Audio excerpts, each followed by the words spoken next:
నమస్తే మిత్రులారా, నేను మీ శ్రీనివాస్ చౌహాన్ అడ్వకేట్.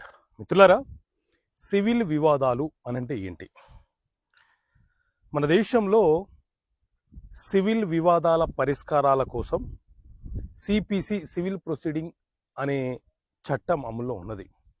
ఈ చట్టంలో మనకు 158 సెక్షన్స్ ఉంటాయి.